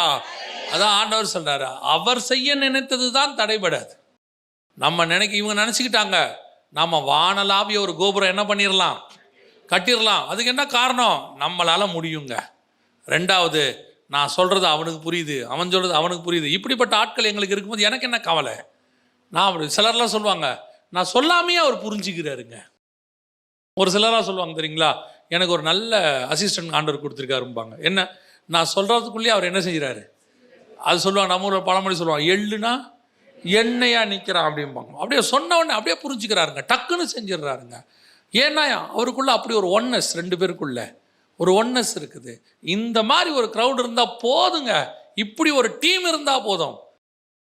வெஸ்ட் இண்டீஸ் டீமு கிரிக்கெட்டில் விளையாடும் போது தொடர்ந்து 2 தடவை கப் அடிச்சிட்டாங்க, 2 தடவை அடித்தாச்சு. 3ஆவது தடவை வராங்க, இந்தியா ஒன்றுமே இல்லை. அவங்களுக்குள்ள ஒரு பெருமை இருந்துச்சு, 2 தடவை ஜெயிச்சிட்டோம். இப்போவும் அதே டீம் தான் உள்ளே இறங்குது. அத்தனை பேரும் எப்படிப்பட்டவங்க? பயங்கர ஸ்ட்ராங். ஆனால் இங்கிருந்து நம்மால் போகிறவன் இப்போ தான் ஃபஸ்ட் டைம் உள்ளே போகிறான், இறங்குறான் உள்ள. எப்பேற்பட்ட ஒன்னஸ் டீம் ஒர்க் எதுவாக இருந்தாலும் கிருபைன்னு ஒன்று இருந்தால் மட்டும்தான் ஜெயம்னு ஒன்று வரும். ஜெயமோ கர்த்தரால் வரும். டேலண்ட் இருந்து சில நேரத்தில் தோக்குறவங்களா இருக்கிறாங்க, பார்த்தா பாவமாகவே இருக்கும். எதனால தோப்பாங்க? அந்த நேரத்தில் அவங்களுக்கு அது செயல்பட முடியாமல் போகும். அந்த நேரத்தில் செயல்படுத்துவது கர்த்தருடைய கிருபை. அல்லேலூயா. அந்த நேரத்தில் பலகீனம் வராமல் இருக்கணும், ஜுரம் வராமல் இருக்கணும், அந்த நேரத்தில் எந்த பாதிப்பு வராமல் இருக்கணும். இன்னைக்கு பிசாசுக்குள்ளே இருக்கக்கூடிய ஒரு ஒன்னஸ், இன்னைக்கு பிசாசு அப்படிதான் ஒன்னஸாக இருக்குது, உலகளாவிய ஒன்னஸாக இருக்குது. அவர்களுக்குள்ளே ஒரு புரிதல் இருக்குது. யோசித்து பாருங்களேன், அங்கே வெளிநாட்டில் இருக்கிற விஞ்ஞானியாக இருக்கட்டும், நம்ம நாட்டில் இருக்கிற விஞ்ஞானியாக இருக்கட்டும், எல்லாம் ஒத்துமையாக செயல்படுறான். கொண்டு போய் ஒரு ப்ராஜெக்டை செஞ்சு முடிக்கிறதுக்கு, தேவையான காரியத்தை செய்யறதுக்கு. இதுவே நம்மால் எடுத்து பாருங்க, ஒரு ஏரியாலேருந்து இன்னொரு ஏரியாவுக்கு அவனுக்கு ஒத்துமை இருக்காது. ஒரு சபையிலேருந்து இன்னொரு சபை கூட என்ன இருக்காது? ஒத்துமை இருக்காது. இப்போ இவர்கள் பிரயாணப்பட்டு பாபிலோனில் இருக்கிறார்கள். இப்போ கர்த்தர் இவர்களை என்ன பண்ணார் தெரியுமா? நீங்கள் பிரயாணம் பண்ணிகிட்டே இருக்கணும், நீங்கள் ஏன் ஒரு இடத்துல இருந்தீங்க, இருக்கக்கூடாது என்று சொல்லி கர்த்தர் அடுத்த வார்த்தை ஒன்று சொல்கிறாரு. 8வது வசனம் 11:8. அப்படியே கர்த்தர் அவர்களை அவ்விடத்திலிருந்து பூமியின் மீதெங்கும் சிதறிப்போக பண்ணினார். அப்பொழுது நகரம் கட்டுகிறதை விட்டுவிட்டார்கள். எங்கேருந்து புறப்பட்டு போகிறாங்க? சினையார் தேசம் பாபிலோனிலிருந்து புறப்பட்டு போகிறாங்க. இப்போ பாபிலோனிலிருந்து இவர்கள் பூமி எங்கும் என்ன பண்ணுறாங்க? சிதறி போகிறார்கள். பாபிலோன் எங்கே இருக்குது? ஈராக்கில் இருக்குது. அப்போ ஈராக்கில் இருந்து பூமி எங்கும் என்ன செய்கிறாங்க? சிதறி போகிறாங்க. இந்த பாபிலோன் என்பது பிசாசினுடைய தலைமையகம். வெளிப்படுத்தல் 17:5 நம்ம வாசித்தோம். பிசாசினுடைய தலைமையகம். அங்கிருந்தா எல்லாமே என்ன ஆகுது? ஸ்டார்ட் ஆகுது. இதோடைய ஃபர்ஸ்ட் பார்ட் எங்கே இருக்குது? காயின்லேருந்து கிழக்கில் வந்து அவர்கள் எல்லாரும் அராராத் மலையில் இறங்கி அராரத்திலிருந்து ஈராக்குக்கு டிராவல் பண்ணி அங்கிருந்து பூமி எங்கும் என்ன பண்ணுறாங்க? சிதறி போக பண்ணியாச்சு. இப்போ பிசாசோடைய ராஜ்யம் இந்த மாதிரி சிதறி போகுது. இப்போ கர்த்தர் பார்க்குறாரு, இப்போ நீங்கள் அத்தனை பேரும் ஏதேனிலிருந்து காயின் வந்து, காயின் கிழக்கே வந்த காயின் அங்கே தன்னுடைய பிள்ளைகளை எல்லாம் பலுகி பெருக பண்ணி அவனுடைய அலைந்து திரிகிறவனாக சாபத்தை உலகம் முழுக்க கொண்டு வந்து கடைசியாக அது பாபிலோன் வரைக்கும் வந்துருச்சு. பாபிலோன்லேருந்து இப்போ அவங்க உலகம் முழுக்க என்ன ஆயிட்டாங்க? புறப்பட்டு போயிட்டாங்க. இது பிசாசோடைய பிரயாணம். இது என்ன பிரயாணம்? பிசாசின் பிரயாணம். இன்னைக்கு உலகம் முழுக்க ஒரு உதாரணத்துக்கு நான் சொல்கிறேன். ஏதேனில் பாம்பு யாரை வஞ்சித்தது? ஏவாளை வஞ்சித்தது. ஏவாள் யார்கிட்ட பேசினாங்க? யார்கிட்ட போய் பழத்தை கொடுத்தாங்க? ஆதாம்கிட்ட கொடுத்தாங்க. இப்போ இந்த சுபாவம் பார்த்தீங்கன்னா உலகம் எங்கிலும் இருக்கிற எல்லார்கிட்டையும் வழிபாடாக இருக்கும். உதாரணமாக ஒரு பாம்பு வழிபாடு என்ன செய்யும்? உலகத்தில் எங்கே போனாலும் இருக்கும். சைனாவுக்கு போனாலும் இருக்கும், அங்கே டிராகன் ஒன்று வழிபடுறாங்க. கிரேக்க தேசத்துக்கு போனாலும் இருக்கும், அங்கேயும் வழிபடுறாங்க. ஜியூஸ் அந்த மாதிரி காரியங்கள்லாம் வழிபடுறாங்க. இப்போ இந்தியாவுக்கு வந்தாலும் இருக்கும். உலகம் முழுக்க நீங்கள் எங்கே போனீங்கனாலும் ஒரு பாம்பு வழிபாடு இருக்கும். 2வது, உலகம் முழுக்க நீங்கள் எங்கே போனீங்கனாலும் ஒரு பெண் தெய்வ வழிபாடு இருக்கும். சீன கோயிலுக்கு போங்க, பாம்பு கோயிலுக்கு வாசலில் ஒரு பெண் தெய்வம் நிற்கும். நீங்கள் கிரேக்கத்துக்கு போங்க, ஒரு பெண் தெய்வம் இருக்கும். எங்கே வேணாலும் போங்க, ஒரு பெண் தெய்வ வழிபாடு கண்டிப்பாக இருக்கும். இது எங்கேருந்து உலகம் எங்கும் போச்சுன்னு கேட்டிங்கன்னா பாபிலோனிலிருந்து உலகம் எங்கும் சிதறி போச்சு. பாபிலோன்லேருந்து உலகம் எங்கும் இது மாதிரி நிறைய பாபிலோன்லேருந்து போச்சு. அதனால தான் வெளிப்படுத்தல் 17:5 சொல்லுது, சகல அருவருப்புகளுக்கும் வேசித்தனங்களுக்கும் தாய் என்னும் நாமம் அவள் நெற்றியில் எழுதி இருந்தது. எல்லா அருவருப்பும் அந்த பாபிலோன்லேருந்து புறப்பட்டு பிரயாணமாக உலகம் முழுக்க போச்சு. இப்போ காயின்லேருந்து பாபேல் வரைக்கும் ஒரு பிரயாணம், பாபேலிருந்து உலகம் முழுக்க 2வது பிரயாணம். இதுதான் பிசாசினுடையதான ராஜ்யம் உலகம் முழுக்க பரவுச்சு. இதே காரியத்தை கர்த்தர் ஒரு பிரயாணத்தை தொடங்குகிறார். இதே பாபிலோன்ல இருந்து கர்த்தர் ஒரு பிரயாணத்தை தொடங்குகிறார். எங்க தொடங்குகிறார்? நல்ல கவனிங்க. அதே 11ஆம் அதிகாரம் 31வது வசனத்தை வாசிங்க. தேராகு தன் குமாரனாகிய ஆபிராமையும் ஆரானுடைய குமாரனும் தன் பேரனுமாயிருந்த லோத்தையும் தன் குமாரன் ஆபிராமுடைய மனைவியாகிய தன் மருமகள் சாராயையும் அழைத்து கொண்டு அவர்களுடனே ஊர் என்கிற கல்தேயருடைய பட்டணத்தை விட்டு கானான் தேசத்துக்குப் போகப் புறப்பட்டான். அவர்கள் ஆரான் மட்டும் வந்தபோது அங்கே இருந்து விட்டார்கள். இந்த பிரயாணம் ஆரம்பிக்குது பாருங்க. பிரயாணம் புரியுதா? இப்ப அதே பாபிலோன்ல இருந்து, அதே ஈராக்ல இருந்து, இன்னும் உங்களுக்கு தெளிவா அவர் ஈராக்ல இருந்து தான் புறப்பட்டாருங்கிறதுக்கு இன்னொரு வசனம் இருக்கு. வாசிங்க. அப்போஸ்தலர் நடபடிகள் 7ஆம் அதிகாரம் 2வது வசனம் வாசிங்க. அதற்கு அவன், சகோதரரே, பிதாக்களே, கேளுங்கள். நம்முடைய பிதாவாகிய ஆபிரகாம் காரானூரிலே குடியிருக்கிறதற்கு முன்னமே மெசொப்பொத்தாமியா நாட்டிலே இருக்கும்போது மகிமையின் தேவன் அவனுக்கு தரிசனமாகி. மெசொப்பொத்தாமியா நாடுன்னு இருக்கு இல்லையா? மெசொப்பொத்தாமியா அப்படின்னா 2 நதிகளுக்கு உட்பட்ட இடம் அப்படின்னு அர்த்தம். அந்த 2 நதிகள் வேற எதுவும் இல்லை, யூப்ரடிஸ் அண்ட் டைக்ரிஸ் தான். அங்கிருந்து தான் அவங்க புறப்படுறாங்க. ஒரு பிரயாணம் காயின் முதல் பாபேல் வரை, அடுத்து பாபேல் முதல் உலகமெங்கும். இப்போ அடுத்த பிரயாணம் புறப்படுறாங்க இவங்க. நல்ல கவனிங்க. அடுத்த பிரயாணம் புறப்படுறாங்க எங்கிருந்து? அதே பாபிலோனியிலிருந்து புறப்படுறாங்க. எங்க போக புறப்பட்டார்கள்? கானான் தேசத்துக்கு போக புறப்பட்டார்கள். ஆனால் வரும்போது எங்கே இருந்து விட்டார்கள்? ஆரானில. நடுவில் எங்க வந்துச்சு? அவங்களுக்கு ஒரு சமபூமி வந்த மாதிரி இவங்களுக்கு ஒரு சமபூமி வந்துருச்சு. இவங்க கானான் தேசம், கானான்னா இஸ்ரவேலுக்கு வரணும். ஈராக்கள் வந்து எங்க வரணும்? இஸ்ரவேலுக்கு வரணும்.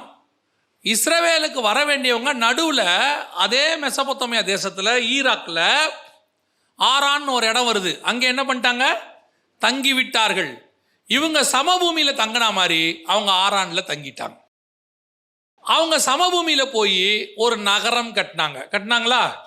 ஒரு நகரம் கட்டினாங்க. நகரம் கட்டி அங்கே ஒரு கோபுரத்தை கட்டினாங்க. இவங்க என்ன பண்ணாங்க தெரியுமா? 12ஆம் அதிகாரம் 1-2 வசனம் வாசிங்க. உன் தேசத்தையும் உன் இனத்தையும் உன் தகப்பனுடைய வீடு. இப்போ இவங்க என்ன பண்ணிட்டாங்க? அங்கே போய் ஆரான்ல போய் என்ன பண்ணிட்டாங்க? வீடு கட்டிட்டாங்க. தகப்பனுடைய வீட்டையும் விட்டு அங்க இவங்க பிரயாணப்பட்டு போக வேண்டியவங்க. இவங்க பிசாசினுடைய மக்கள் பிரயாணம் எல்லாருக்கும் ஒண்ணுதான், அத்தனை பேருக்கும் ஒண்ணுதான். பிரயாணப்பட்டு போக வேண்டியவர்கள் சமபூமியை கண்டு நகரம் கட்டி அங்கே கோபுரத்தை கட்ட முயற்சி செய்தது போல இவர்கள் கானானுக்கு போக வேண்டியவர்கள். இவர்கள் என்ன பண்ணிட்டாங்க? ஆரானில சமபூமி அங்க போய் போன உடனே அந்த இடத்துல ஒரு வீடை கட்டி, அது மட்டும் இல்லை, வீடு கட்டினது மட்டும் இல்லை, அந்த இடத்துல சில காரியங்களை அவர்கள் செய்தார்கள். என்ன செஞ்சாங்க பாருங்க. 5வது வசனம். ஆபிராம் தன் மனைவியாகிய சாராயையும் தன் சகோதரனுடைய குமாரனாகிய லோத்தையும் தாங்கள் சம்பாதித்திருந்த தங்கள் சம்பத்தெல்லாவற்றையும். ஆரானிலே சவதரித்த மனிதர்கள். கானானுக்கு போக வேண்டியவன் ஆரானில் உட்காந்து சம்பாதிக்கிறான். இதுதான் இன்னைக்கு நம்முடைய பிரயாணத்தினுடைய ஃபர்ஸ்ட் பார்ட். காயினுடைய பிரயாணத்திலிருந்து வந்த ஃபர்ஸ்ட் பார்ட். அதே மாதிரி ஆபிரகாம் பிரயாணம் ஃபர்ஸ்ட் பார்ட். நமக்கு கானானுக்கு வருவது.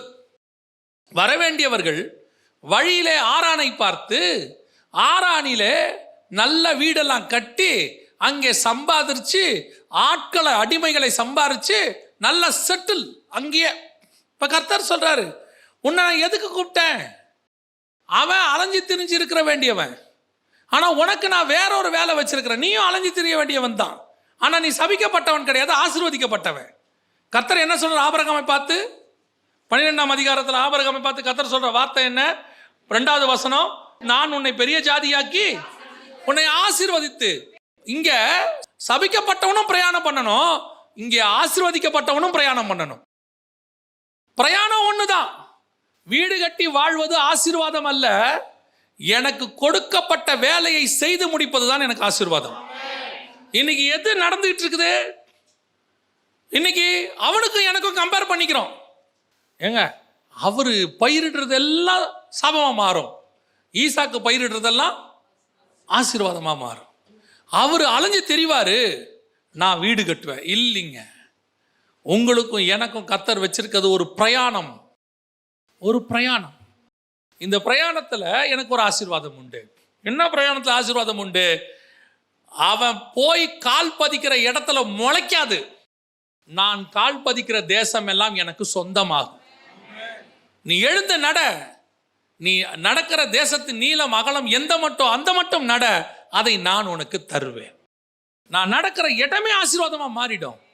அப்ப என்னுடைய வேலை எவ்வளவு முடியுமோ அவ்வளவு நடக்கணும். பாருங்களேன், இன்னைக்கு நான் நடக்க மாட்டேங்கிறேன், ஒரு ஆறான பாத்துறேன். ஒரு அத்தனை பேருடைய மோட்டிவ் என்ன இந்த கடைசி காலத்துல? ஊழியக்காரன்ல ஆரம்பிச்சு விசுவாசி வரைக்கும் மோட்டிவ் என்ன? ஒரு இடத்துல செட்டில் ஆகணும், செட்டில் ஆகணும். செட்டில் ஆகணும் என்று நினைக்கிற விசுவாசியும் ஊழியக்காரனும் தேவ பிரயாணத்தில் இல்லை என்று அர்த்தம். இல்ல, பிரயாணத்திலே இல்லை. நீங்க நாம எதுக்கு செட்டில் ஆகணும்? இங்க நல்லா தெரியுது இயேசு வரப்போறார், நான் போறேன். இது ஒரு குரூப். சரி, இயேசு வராருன்றதே விட்டுருங்க. ஐயா அவர் வரத்துக்கு லேட் ஆகுங்க, சும்மா இப்பெல்லாம் வர ரைட்டு, அதையே விட்டுருங்க. நீங்க எத்தனை வருஷம் இருக்க போறீங்க? எத்தனை வருஷம் இருக்க போறீங்க? இயேசு வரது டிலே ஆகட்டும், எத்தனை வருஷம் இருக்க போறீங்க? 70, பலத்தின் மிகுதினால் 80. அப்புறம் அதுக்கப்புறம் நான் என்ன பண்ண போறேன்? கன்ஃபார்மா அந்த பூமியை விட்டு போறேன்.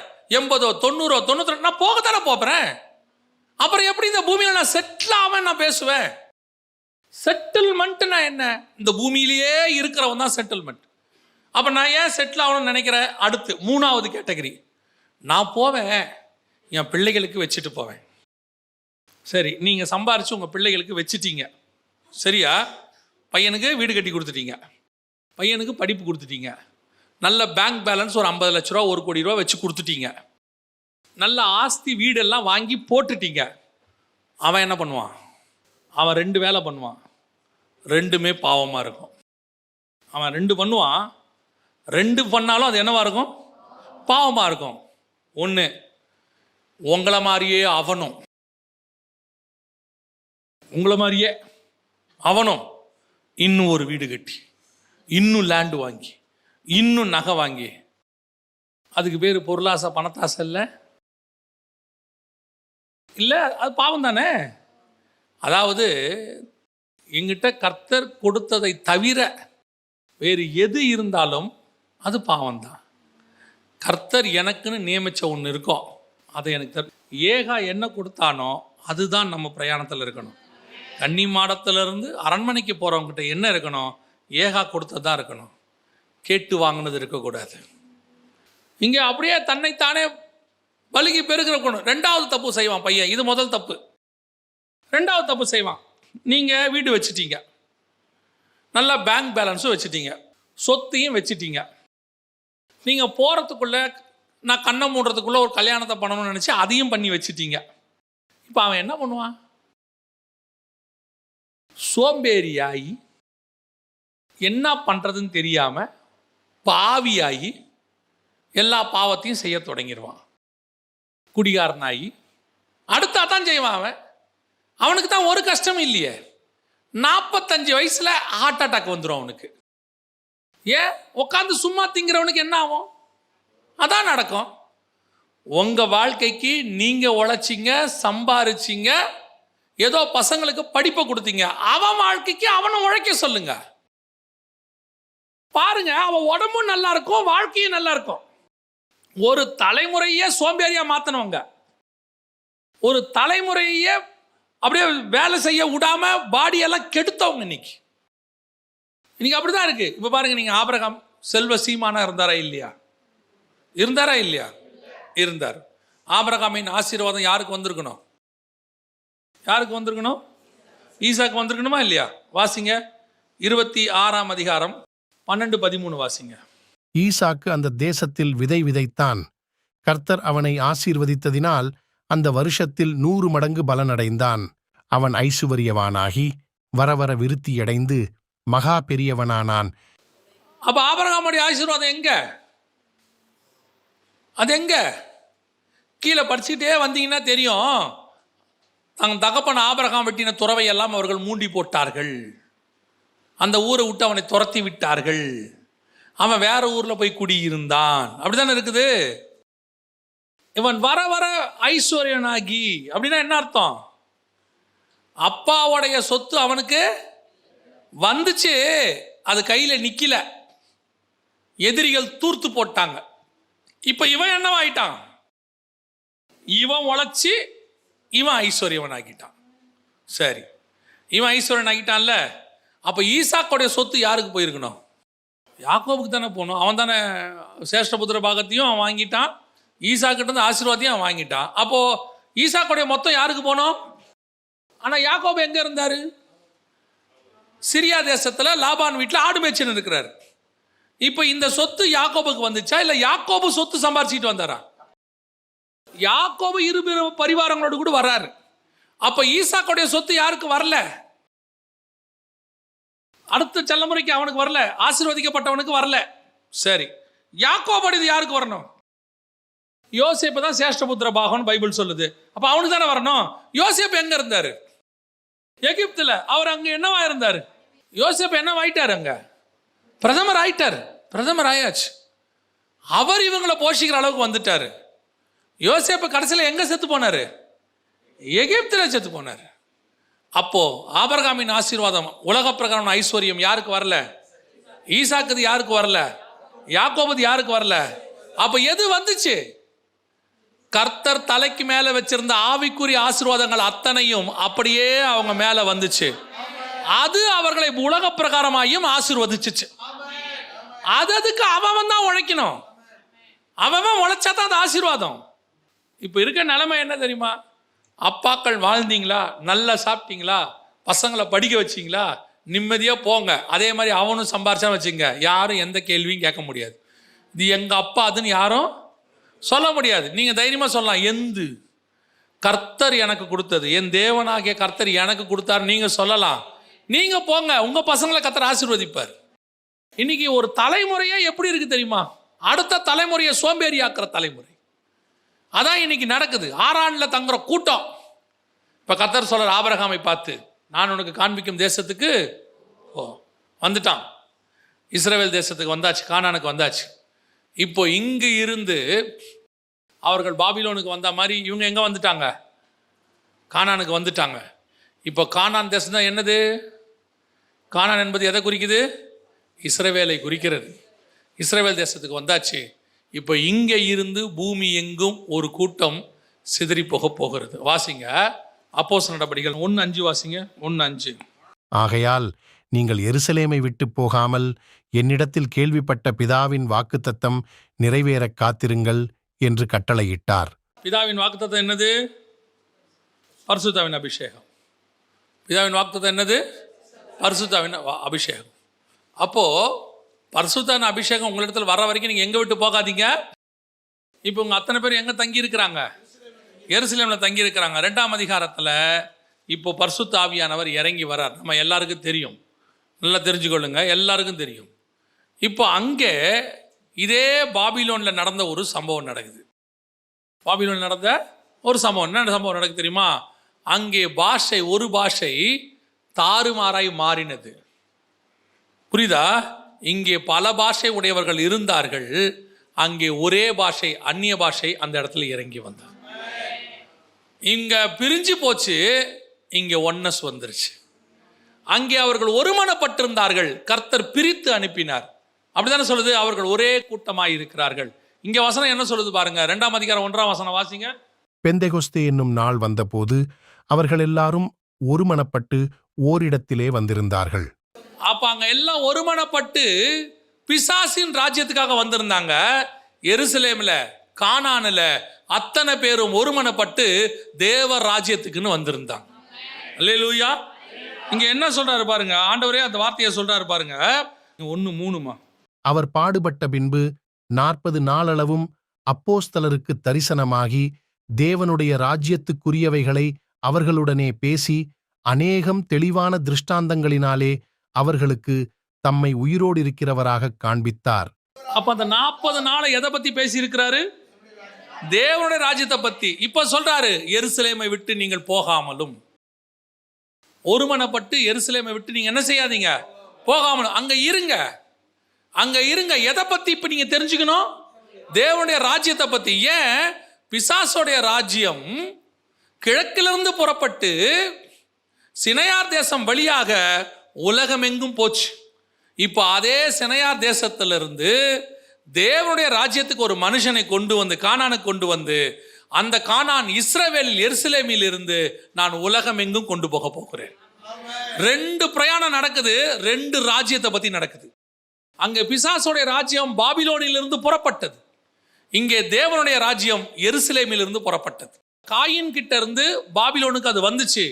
பாபிலோனிலிருந்து கானானுக்கு அது வந்துச்சு. கானானிலிருந்து உலகம் எங்கும் புறப்பட்டு போக போகிறது. அப்ப தேவ ராஜ்யத்தை சுமந்து கொண்டு போகிறவர்கள் பரிசுத்த ஆவியை பெறுகிறதுக்கு அந்த காலகட்டத்தில் அவர்கள் எப்படி கூடி வந்தார்களா?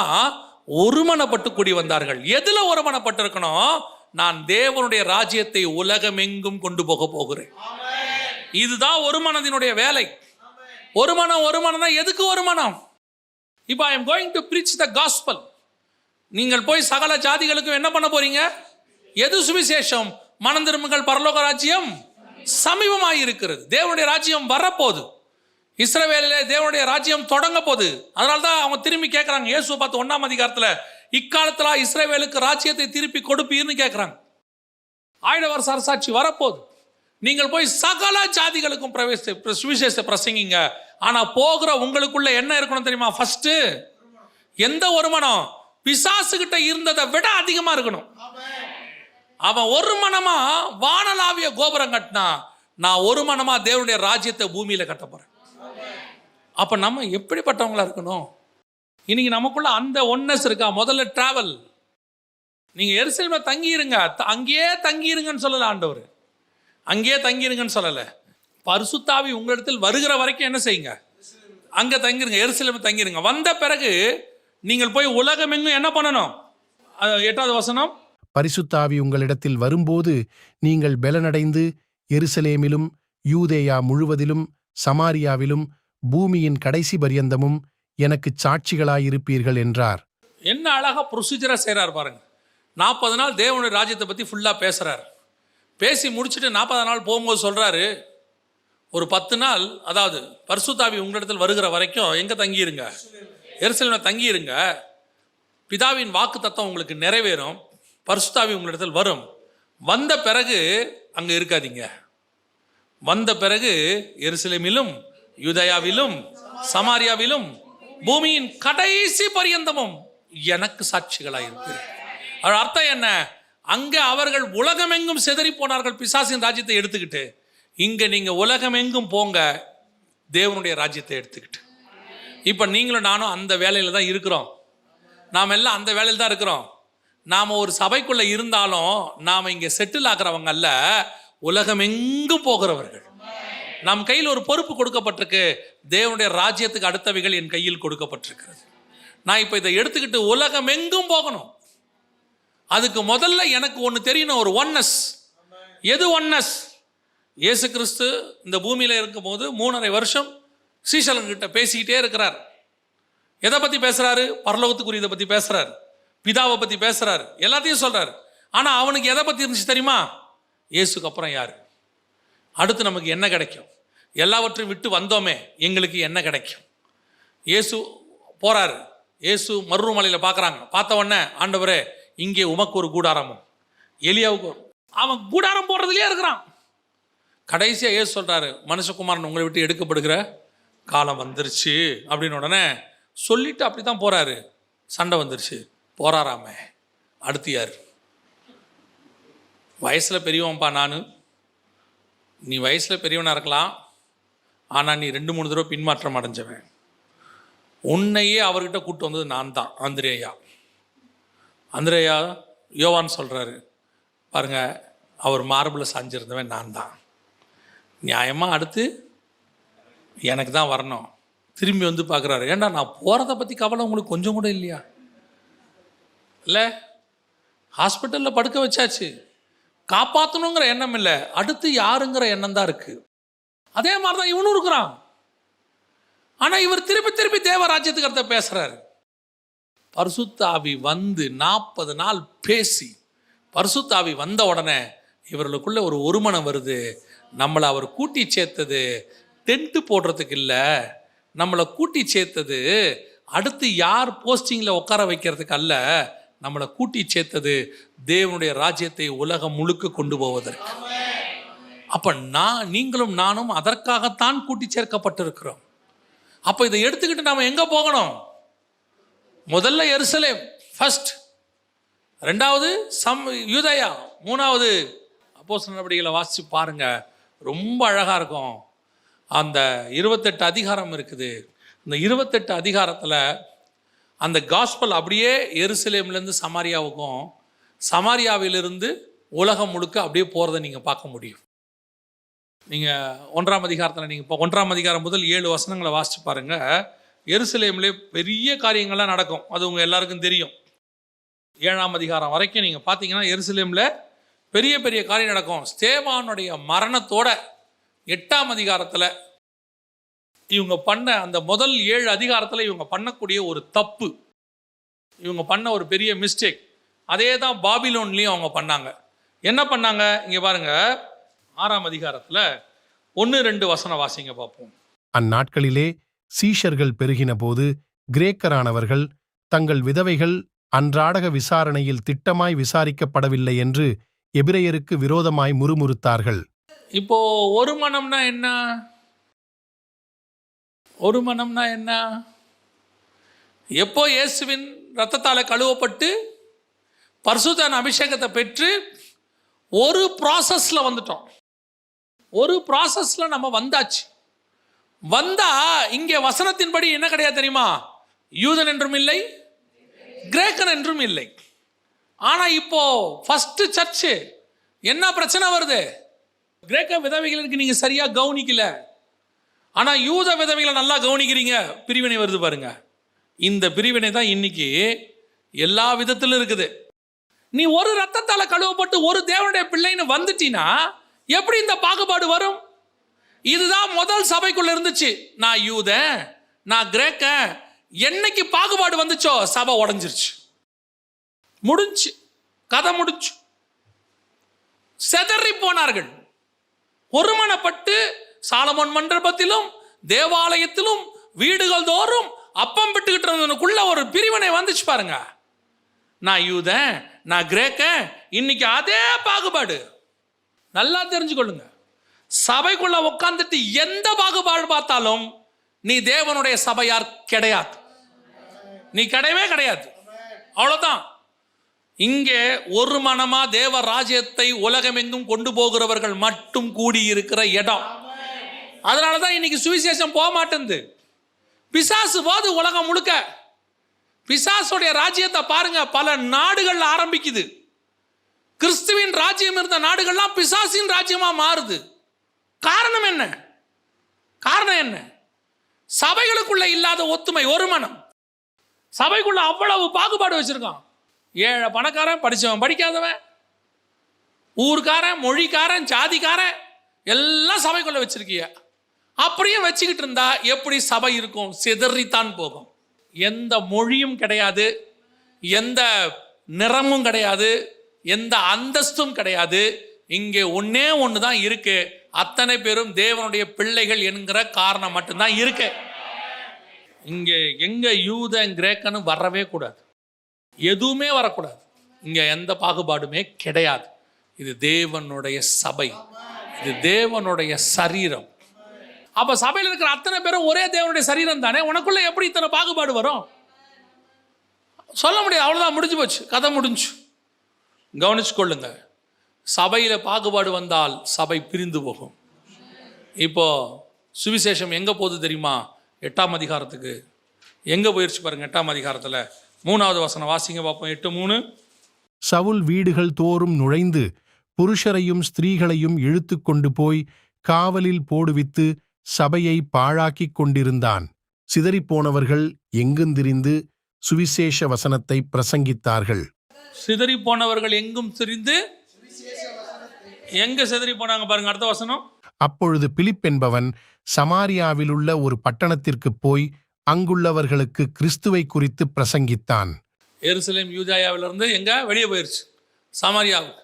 இப்போ சமாரியாவுக்கு போன சுவிசேஷம் அப்படியே நல்லா போயிட்டே இருக்குது, நல்லா போயிட்டே இருக்கு. ஆனா இப்போ 8ஆம் அதிகாரத்துக்கு அப்புறம் பவுல் ஆரம்பிச்சிட்டார், உள்ள வந்துட்டார். பவுல் மினிஸ்ட்ரி ஸ்டார்ட் ஆயிருது. 9ஆம் அதிகாரத்துக்கு அப்புறம் பவுலுடைய மினிஸ்ட்ரி என்ன ஆகுது? ஸ்டார்ட் ஆயிருச்சு. 17ஆம் அதிகாரம் வரைக்கும் போயிட்டு இருக்கு, நல்லா அற்புதமா போயிட்டு இருக்குது மினிஸ்ட்ரி. ஆனா அந்த யூதா இருக்கான் பாருங்க, சொந்த ஜனம், அவனை என்ன பண்ணுது? அவனை மினிஸ்ட்ரி பண்ணவே விட மாட்டேங்குது. போற இடத்துலலாம் தொல்லை. யாரு? சொந்த ஜனம். போற இடத்துலலாம் தொல்லை. உன்னை பண்ண விடுறமா பாரு, கொலை செய்ய வகை தேடுறது, அப்படியே போகிற இடத்துலலாம் சண்டை போடுறது. இன்றைக்கி சுவிசேஷம் அந்த நிலைமையில தான் 2வது ஸ்டேஜில் இருக்குது. இன்றைக்கி நான் சொல்கிறேன், சபைக்கு எதிரிகள் யார் தெரியுமா? எதிரிகள் சொந்த ஜனங்கள் மட்டும்தான். எதிரி நம்மளை அடிப்பான். இந்த காலத்துலேருந்து நம்மளை அடிக்கலை. நம்மளுடைய மார்க்கமே இயேசுவை அடித்ததுலேருந்து தான் ஆரம்பிச்சிச்சு. அன்றைக்கி ரோமர்கள் அடித்தாங்க, அதற்கு பிறகு யூதர்கள் அடித்தாங்க, அதற்கு பிறகு பைசாண்டியர்கள் அடித்தாங்க, அதற்கு பிறகு ரோமன் இதில் அடித்தாங்க, அதற்கு பிறகு ஃபாசிசம், நாசிசம், கம்யூனிசம் எல்லாத்துலேயும் தான் அடித்தாங்க. இந்த மணிப்பூர் வரைக்கும் அடிக்கிறாங்க. நம்மள்த புறஜாதியார் அடிக்கிறது ஒன்றும் நமக்கு ஒன்றும் புதுசு இல்லை. ஆனால் எப்போவுமே பிரச்சனை யார் தெரியுமா? இந்த புறஜாதியார் அடிக்க அடிக்க சபை வளர்ந்துக்கிட்டே தான் போகும். அதில் மாற்று கருத்தே கிடையாது. நீங்கள் சபைகளை துன்பப்படுத்துங்க, சிதறி போனவர்கள் சுவிசேஷம் சொல்லுவாங்க. நசுக்க நசுக்க அவங்க வளர்கிட்டே போவாங்க. அதில் பிரச்சனை இல்லை. ஆனால் பிரச்சனை எப்பவுமே எங்கே வரும் தெரியுமா? சொந்த ஜனங்கிட்டே வரும். இவனே சர்ச்சின வளர்ச்சிக்கு தடையாக இருப்பான். இவனே சபையை வளர விட மாட்டான். பல நேரங்களில் நமக்கு விரோதமாக நிற்கிறவன் எவனு பார்த்தா இவனே. பவுல் பார்க்குறான், என்னடா எங்கே போனாலும் தொல்லை பண்ணுறீங்க, எதை பண்ணாலும் தொல்லை பண்ணுறீங்க. இது ஆரம்பத்துலேருந்து நடக்கிற சம்பவம். இப்போவும் நான் சொல்லுவேன், பல நேரங்களிலே நமக்கு புறஜாதியார் எதிர்ப்பு தெரிவிக்கிறார்கள் என்பது ஒரு பக்கம். அவங்க அடிக்கிறாங்க, உதைக்கிறாங்க, அது இல்லைன்னே சொல்லலை, அது நடக்குது. இன்னொரு பக்கம் நம்ம ஆட்களுடைய எதிர்ப்பே ஜாஸ்தி. இவனும் செய்ய மாட்டான், செய்கிறவனையும் செய்ய விட மாட்டான். சில ஆட்கள் இருக்கான், இவனுக்கு அதில் ஏதாவது ஆதாயம் வருதான்னு பார்ப்பான். ஆதாயம் வராட்டி அந்த மீட்டிங்கே நடத்த விடாமல் பண்ணிடுவான். மீட்டிங்கே நடத்த மாட்டான், பிரயோஜனம் இருக்காது. கவனித்து கொள்ளுங்கள், இந்த நம்ம என்றைக்குமே ஒரு ஊழியத்திற்கு தடையாய் மட்டும் இருக்கவே கூடாது. ஏன்னா அது அவங்களுடைய பிரச்சனை. உங்களுக்கும் அந்த ஊழியக்காரருக்கும் எவ்வளோ வேணாலும் தனிப்பட்ட பிரச்சனை இருக்கலாம், அதெல்லாம் வேற. ஆனால் அதன் மூலமாக 2 ஆத்மா சந்திக்கப்படுவது நீங்கள் என்ன செய்யக்கூடாது? அதை கர்த்தர் அனுமதிக்கவே மாட்டார். மற்ற விஷயத்தில் நீங்கள் அவரோட உட்காந்து பேசிக்கோங்க, ஆனால் ஊழியத்தை மட்டும் தடுக்கவே தடுக்காதீங்க. பரலோகம் விரும்பாது, பரலோகம் விரும்பாது. சுவிசேஷம் எங்கே போகுது பாருங்க, 18ஆம் அதிகாரம் 6வது வசனம். அவர்கள் எதிர்த்து நின்று தூஷித்த போது அவன் தன் வஸ்திரங்களை உதறி, உங்கள் இரத்தப்பழி உங்கள் தலையின் மேல் இருக்கும், நான் சுத்தமாயிருக்கிறேன், இது முதல் புறஜாதியாரிடத்திற்கு போகிறேன் என்று அவர்களுடனே சொல்லி. இதான் உண்மை. ஊழியத்துக்கு விரோதமாக எழும்பி ஊழியத்தை தடுக்கிறது, ஊழியத்தை செய்ய விடாமல் தடுக்கிறது, அந்த ஊழியத்துக்கு விரோதமாக போய் எங்கேயாவது கம்ப்ளைண்ட் பண்ணுறது, அந்த ஊழியக்காரனுக்கு விரோதமாக செயல்படுறது. தனிப்பட்ட முறையில் அந்த ஊழியக்காரனோட என்ன பிரச்சனை இருக்குதோ அது உங்களுக்கு வேற. ஆனால் நடக்கிற ஊழியத்தை என்ன செய்யக்கூடாது? தடுக்கக்கூடாது. அதனுடைய விளைவு என்ன தெரியுமா? அவன் இரத்தப்பழி உங்கள் தலையின் மேல் இருக்கும், நான் சுத்தமாக இருக்கிறேன், இது முதல் புறஜாதியாரிடத்துக்கு போகிறேன் என்று. அதோட காஸ்பல் எங்கே போயிருச்சு? புறஜாதியாருக்கு போயிருச்சு. 1 முதல் 7 எருசலேம் யூதயா, 8 முதல் 17 சமாரியா, 18 முதல் 28 புறஜாதியார், பூமியின் கடைசி பரியந்தம். அதாவது 1:8 சொன்னார் இல்லையா அப்போஸ்தலர் நடவடிக்கைகளில், அவர் சொன்னது அப்படியே 100% நிறைவேறிடுச்சு. இப்போ இவர்கள் எடுத்துக்கிட்டு உலகம் எங்கும் புறப்பட்டு போயிட்டாங்க. இப்போ புரியுதா? எருசலேமில் ஆரம்பிச்சு இப்போ இவங்க எங்கே போயிட்டாங்க? உலகம் எங்கே போயிட்டாங்க. தோமா இங்கே வந்துட்டாரு, அவர் மாசிடோனியா போயிட்டாரு. இவர் இன்னும் பெரிய விஷயம், இவர் பாபிலோனுக்கு நிறுவனங்கள் எழுதி அனுப்பிச்சிட்டார். பேதுரு அவர் சொல்லுவார், இது பாபிலோனில் வாசிக்கப்படுவதாக. இப்போ என்ன ஆயிடுச்சு பாருங்க, பாபிலோனில் ஆரம்பிச்சதான 1 பேதுரு 5:13 வாசிங்க. உங்களுடனே கூட தெரிந்து கொள்ளப்பட்டிருக்கிற பாபிலோனில் உள்ள சபையும் என் குமாரனாகிய மார்க்கும் உங்களுக்கு வாழ்த்துதல் சொல்லுகிறார்கள். பாபிலோனில் உள்ள, இப்ப நல்லா புரியுதா? ஏதேனிலிருந்து காயின் புறப்பட்டு வந்து கிழக்கிலிருந்து அராரத்துக்கு, அராரத்திலிருந்து அவங்க பாபிலோனுக்கு போயிட்டாங்க.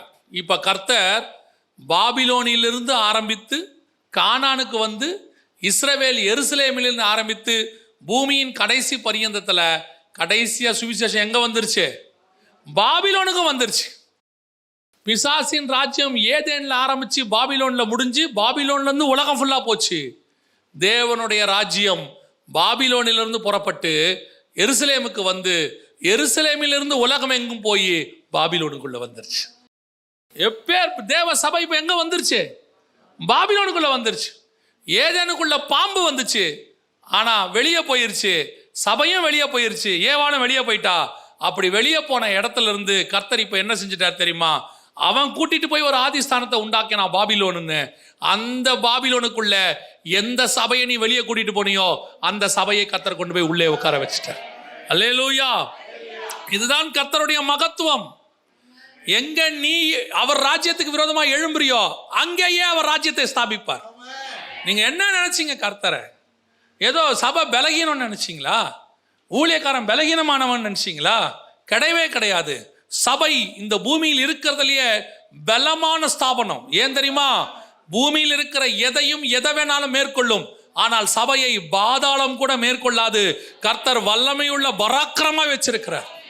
இப்ப சுவிசேஷத்தினுடைய பிரயாணத்தினுடைய முடிவாக இந்த ராஜ்யம் பாபிலோனுக்குள்ள போயிருச்சு. பாபிலோன்ல தொடங்கி அவன் ராஜ்யம் வந்துச்சு, ஆனா எருசலேம்ல தொடங்கி தேவராஜ்யம் பாபிலோனுக்குள்ள போயிருச்சு. எவ்வளவு பெரிய ஆசீர்வாதம் பாருங்க. அதுதான் கர்த்தர் சபைக்கு வச்சிருக்கிற வல்லமை. தேவ ராஜ்யம்னா சும்மா கிடையாது. இன்னைக்கு பாபிலோனுக்குள்ள தேவனுடைய சபையை கொண்டு வர அளவுக்கு கர்த்தர் வல்லமை உள்ளவராய் இருக்கிறார். யோசித்து பாருங்க கர்த்தர் எப்படி செஞ்சிருக்கிறார்னு சொல்லி. இந்த பிரயாணத்துல தான் நீங்களும் நானும் இருக்கிறோம். இப்ப இந்த பிரயாணத்துல கர்த்தர் உங்களை என்னையும் வச்சிருக்கிறாரு. நீங்களும் நானும் சிதறி போனவர்களா இருக்கணும், செட்டில் ஆகிறவங்களா இருக்கக்கூடாது, ஒருமனப்பட்டவர்களா இருக்கணும். என்ன ஒருமனம் தெரியுமா? தேவ ராஜ்யத்துக்கு ஒருமனப்பட்டவர்களா இருக்கணும்.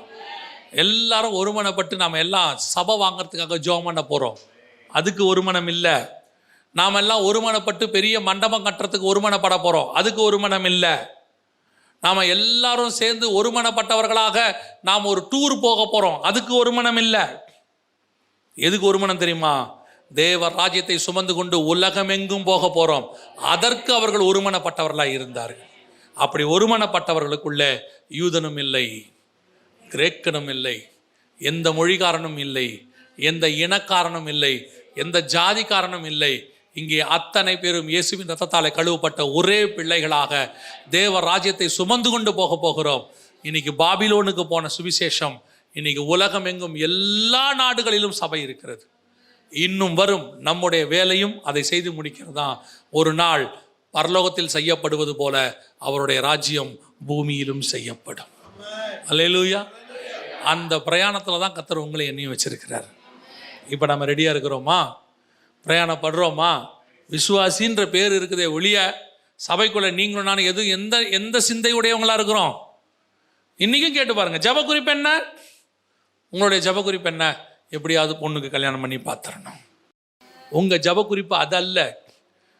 பாஸ்டர், நான் ஒரு பிரயாணத்தில் இருக்கிறேன், நல்ல போராட்டத்தை போராடி கொண்டிருக்கிறேன், நான் ஓட்டத்தை முடிக்க எனக்கு சொல்லிக் கொடுங்க பாஸ்டர், நான் ஓட்டத்தை முடிக்க எனக்கு ஆண்டவர் கிருபை தரணும்னு எனக்கு ஒரு ஜெபம் பண்ணுங்க பாஸ்டர்.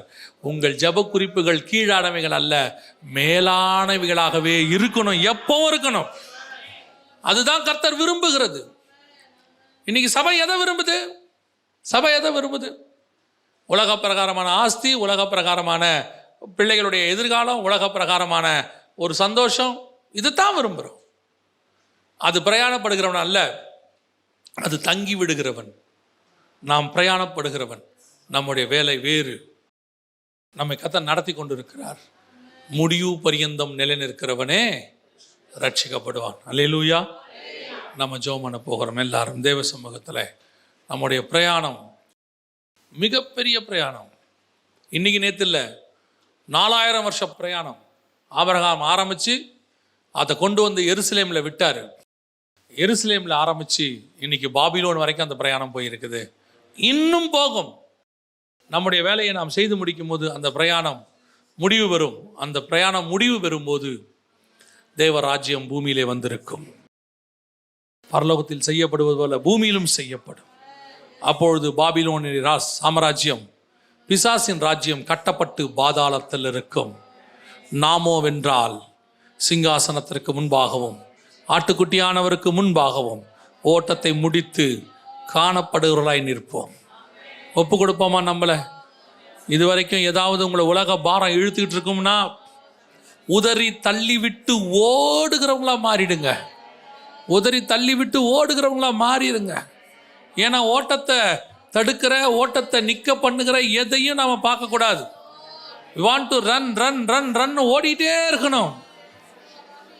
நன்றி ஆவியானவரே, ஒப்பு கொடுப்பீங்களா? ஒப்பு கொடுப்பீங்களா? ஓட்டத்தை ஓட ஒப்பு கொடுப்பீங்களா? இன்னும் உலக வாழ்க்கையில மாட்டிக்கிட்டு முழிக்காதீங்க. நீங்க ஓடுங்க, உங்க உலக வாழ்க்கையை கர்த்தர் பார்த்துக் கொள்வார். உன் எண்ணம், சிந்தனை, செயல் எல்லாம் உலகத்தை பத்தியே இருக்கும்னா கர்த்தர் உன்னை பயன்படுத்த முடியாது. உன் பிள்ளையோட எதிர்காலத்தை பத்தி சிந்திச்சுட்டே இருப்பீனா உன்னை பயன்படுத்த முடியாது. உனக்கு பூமிக்குரிய ஆசீர்வாதத்தை சிந்திச்சுட்டே இருப்பீனா கர்த்தர் உன்னை பயன்படுத்த முடியாது. நீ பூமிக்குரியதை வாங்கி குவிச்சுக்கிட்டே இருப்ப, நீ அதை ஆசீர்வாதம் நினைச்சுக்கிட்டே இருப்ப, கர்த்தர் உன் கூட இருக்கிறான்னு நினைச்சுக்கிட்டே இருப்ப. இல்ல இல்ல, நீ ஓடுற ஓட்டத்தில் கர்த்தர் உன் கூட இருக்கிறாருன்னா நீ எதை பத்தி கவலைப்படாம இருக்கிற பாரு, அதுதான் கர்த்தர் உன் கூட இருக்கிறாருன்றதுக்கு அடையாளம். எல்லாத்தையும் உதறி தள்ளுற பாரு, அதான் கர்த்தர் உன் கூட இருக்கிறாருங்கிறதுக்கு அடையாளம். ஒப்பு கொடுப்போமா? ஒப்பு கொடுப்போமா? ஹல்லேலூயா ஹல்லேலூயா ஹல்லேலூயா ஹல்லேலூயா ஹல்லேலூயா ஹல்லேலூயா. நன்றி ஆவியானவரே, நன்றி ஆவியானவரே. அங்கே எந்த கோத்திரமும் இல்லை, எந்த மொழியும் இல்லை, எந்த இனமும் இல்லை, எந்த ராஜ்யம் எதுவுமே கிடையாது. அங்கே ஒரே ராஜ்யத்துக்கு, ஒரே தேவனுக்கு உட்பட்ட ஒரே கூட்டம், ஒரே கூட்டம்.